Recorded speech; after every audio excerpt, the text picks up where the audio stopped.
Hey guys, welcome back to the channel. Today we're going to talk about how you can design your own program.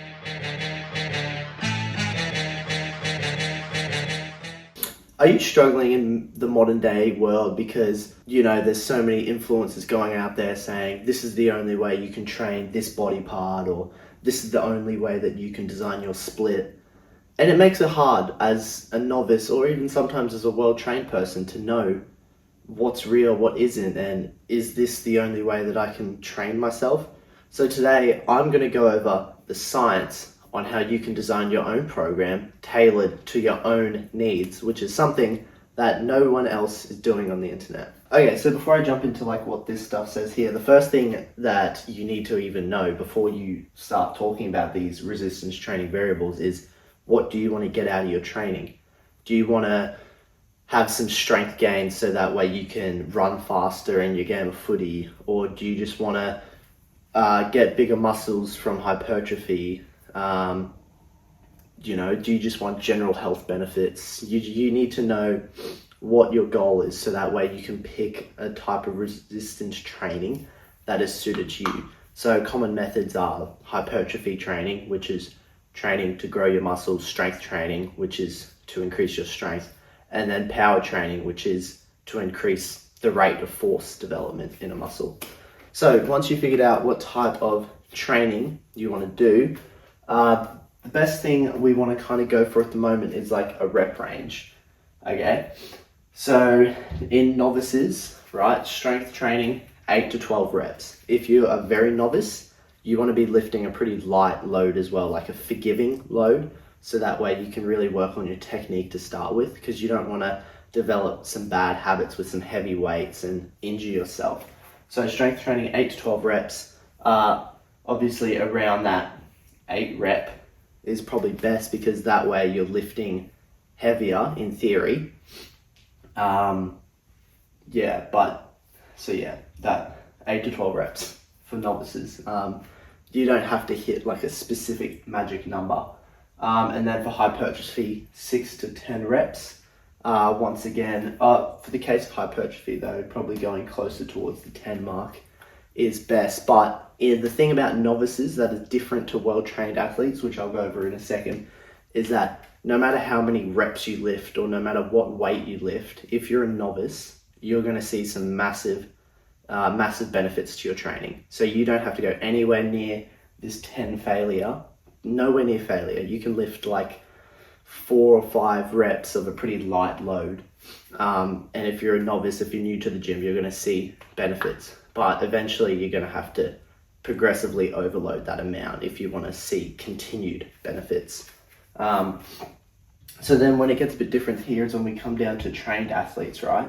We're now looking at 1 to 10 reps. And that's because when you're trained, variables kind of change a lot. So you could be lifting different weight. So you could do a session where you're lifting really heavy weights and you're getting to this 1 to 3 range. You could be lifting a bit lighter and getting up. Ideally though, with strength, you always kind of want to stick to a 6 to 8 rep range. But the only thing is, when you're a trained athlete, things just change, you could just increase the weight, and then obviously your reps are going to drop. As a trained athlete, there's so many ways that you can level up your training. So that's why these rep ranges are very, very large, so it can account for any other type of change you're doing. You might have even added an extra session, more frequency, right? So then you're not going to be trained as hard or as many reps in each session. So, and that's the same for hypertrophy.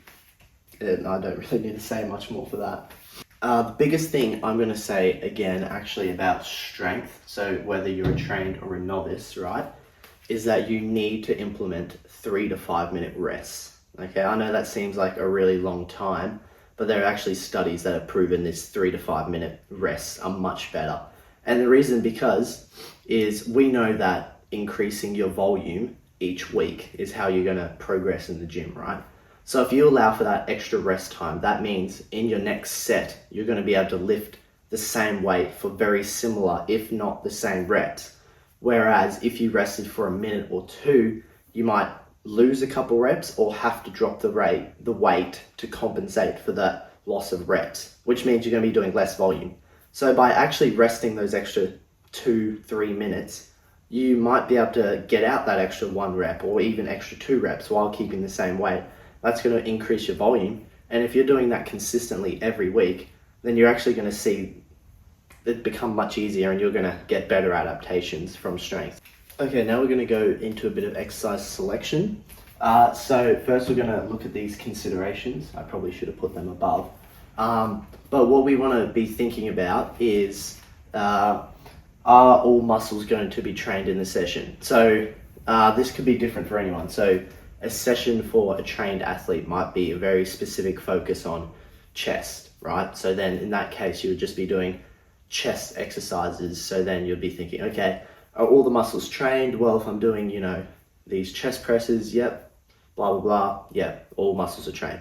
Whereas if you're a novice or even just not a novice, someone that only goes to the gym twice a week, and you're just wanting to get bang for your buck and train every muscle group in both sessions twice a week, which is totally fine. That meets the guidelines anyway.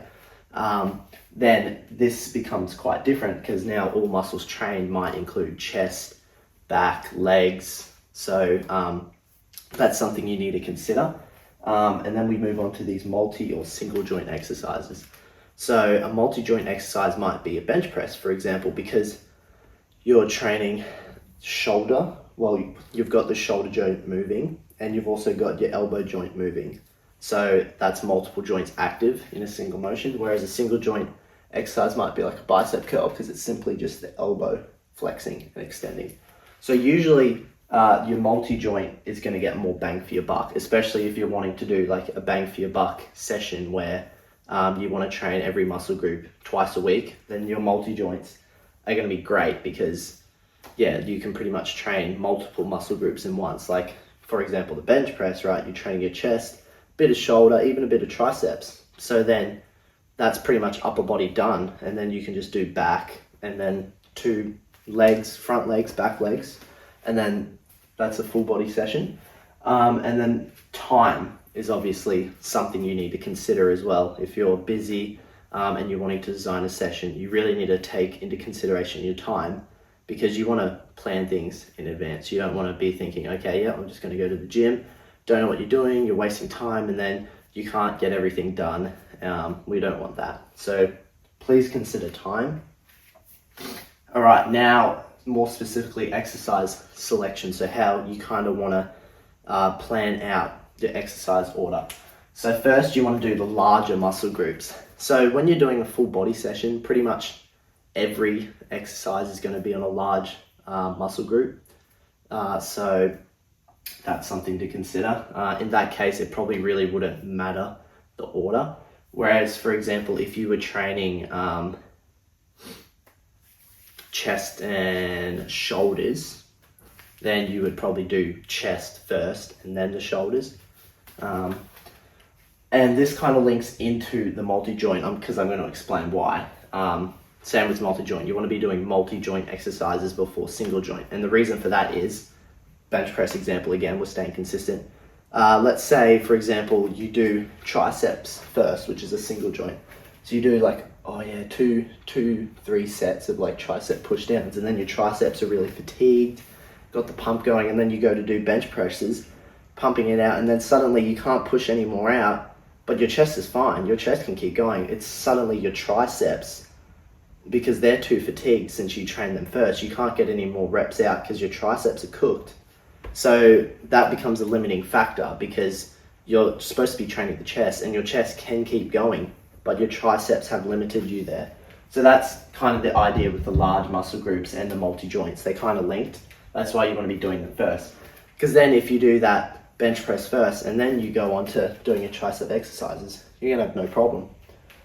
And then difficult exercises first. That's just because it's probably easier to get them out the way, I guess. And also they do become harder at the end of the session if you're already fatigued and you're trying to pump out one of the hardest exercises. So I guess when I was saying about this large muscle groups for like a whole body session, then maybe you could consider difficulty first. So maybe whatever you find most difficult or most painful or you least like. So you might not like a squat, so you might do that first to get it out of the way. So I'm going to give a quick example of exercise order for a full body program. So you might consider doing chest first, back first, and quads first before you move on to hamstrings and shoulder, before you move on to biceps and triceps and calves. Obviously, if you're doing just like a full body session, you're not going to train all of those. But I'm just saying, if for some reason you decide to do all those muscle groups, that's kind of like the order you would want to go in. Those smaller muscle groups you would want to leave to last. Okay guys, I'm just going to quickly go over like a couple myths, I guess, before I get into the last part. Because there's a lot of people out there who might not know some of these things. So going to failure sometimes isn't always the best option. There's actually evidence that suggests that it's not going to better your training. Sorry. It's not going to better your training. It's not going to make it worse, but it's not going to better it. So that means if you're wanting to avoid that discomfort, staying like 2 or 3 reps away from it is honestly going to be fine, as long as maybe you add an extra set to compensate for that, or just each week you kind of level up the volume in some way, whether that ends up being just increasing the weight so you can stay away from that failure. However, though, for strength or for people who are already well trained, getting as close to failure as possible could benefit slightly, but it's not fully proven. So take that as you will. It's just a suggestion, I guess, from my behalf. If you really, really get discomfort going to failure, you can avoid it, especially since the closer you get to failure as well, the higher your blood pressure might be. So if that's also something that's going to impact you, definitely stay away from that. So I'm just trying to highlight that you definitely don't need to go to failure. So then that also means adding stuff like drop sets, or like these cluster sets, or these methods of like pushing past failure. They also aren't going to give you any benefit either. The only time I might consider a cluster set is, for example, if you were doing a strength training session and maybe you're 1 rep off hitting your exact rep range that you want to get to, because you've obviously got a specific plan in mind to progressively overload and you need to hit that 6th rep. So then that might be a good time to use like a cluster set where you would pause for 3 to 4 seconds to give yourself a little bit of a rest and then push up. That might be the only time I'd consider using that. Otherwise, if there's not really much evidence saying that training to failure is better, then why would you implement methods to try and train past failure? That's what I'm thinking about that. And then the big one for me is time under tension. I hear a lot of people talk about how time under tension is like some magical way of making your muscles grow because you're stronger eccentrically and your muscle fibers break down more when you're going eccentrically, which is true. However, time under tension training is going to equal less time under tension for many reasons. First of all, when you're going eccentrically, you've actually got less neurodrive and less muscle activation, because since you're stronger eccentrically, you don't need as much of a motor signal going to your muscles. Hence, some of your muscles are actually going to switch off a bit and you're going to have less muscle activation because you're lifting the same load. Like say you're lifting an 80% load concentrically, then when you're lowering that load, it's going to be like a 60% load for eccentric. So you're going to get less muscle activation and less neural drive if you really focus on time under tension. And then the other thing as well is you're actually going to get less reps per set, because if you're spending so much time under tension, your muscles are still going to get fatigued even if it's a lighter load. So you're going to end up with less time under tension because you've had to drop your load to get 8 reps when you could have increased the load and got like maybe 12 reps. So it's just a huge myth. I don't know why it even is still going around with the amount of evidence that's out there to disprove it. But it is. So please avoid it. It's not worth your time. If anything, I'd suggest supersets are great because they're going to really help with your time. So and especially if you're strength training as well, it basically cuts your rest period in half because you can rest for like 1.5 minutes instead of 3 minutes, because the first exercise you did is resting while you're doing the second exercise. as long as your superset's not on the same muscle group. So for example, if you did a bench press and then you did like a squat as your superset, they're not the same muscle group, which means that your chest is resting while you're doing the squats. So technically you're saving a bit of rest time as well, and you're getting 2 exercises done at the same time. So that I would highly recommend if you're really scarce on your time. Okay, to finish, I'm just going to go over ideally how you would set up a full body session for the novices out there watching. This might not be the exact order that you'd do it. Any of these 4 could probably be switched around and it wouldn't matter, but ideally these 2 you'd want to keep in last place because they're smaller muscle groups and single joint in this case here.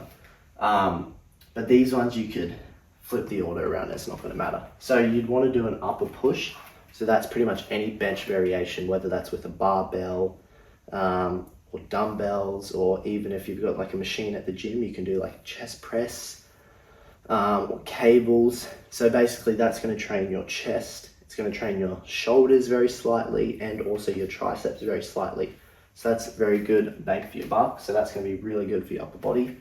And then an upper body pull. So these might be like, you know, a bent over row, or like a normal row if you've got a machine, or a lat pull down, or a pull up. These are going to train your back muscles very nicely. And then the 2 lower body ones. So a lower body push, which is going to be a squat, a leg press, or a leg extension. They're going to train your quads. These leg press, depends on the setup. Leg presses can be multi-joint, yes. Leg extensions are typically single joints, right? So maybe this could go below here if you're going to do a deadlift here, for example. So yeah, this is going to train your quads and also some of your hip flexors if you're doing a squat or a leg press. And a lower body hinge is going to be a deadlift.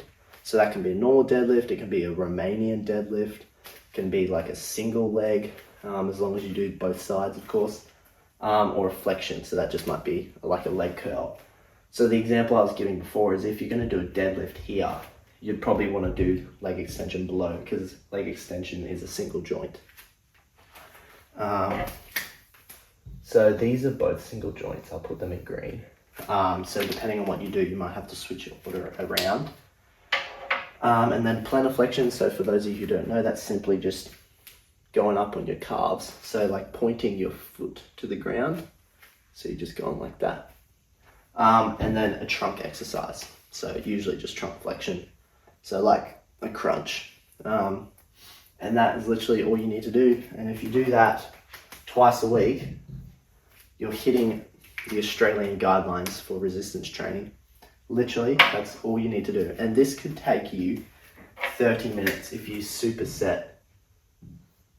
If you superset all of these, this could literally take you 30 minutes, maybe even less. As a novice, you might only need to do 2 sets of this. Yeah, or you could even do 1 set if you're like a very novice. You just have to remember that once you start, if you want to keep seeing better adaptations, then you'd have to in some way increase the volume, whether that be add another set, increase the weight, increase the reps, increase the frequency, any of those things you can do. However, if you just want to maintain what you've got, then you could just do this 1 set times infinity, and you're gonna just maintain exactly what you've got. So that's going to be it for this video. I don't want to do a long video, but this is just going to be a very brief and basic introduction to resistance training as the semester goes on, because this is actually the kind of stuff I'm learning about right this semester. So as this semester goes on, this video might get updated when I get a bit better at explaining it, or I might even do like a version on my computer where I can actually get like some tables up and stuff. But I hope you guys enjoyed. Like and subscribe. I'll see you on the next one.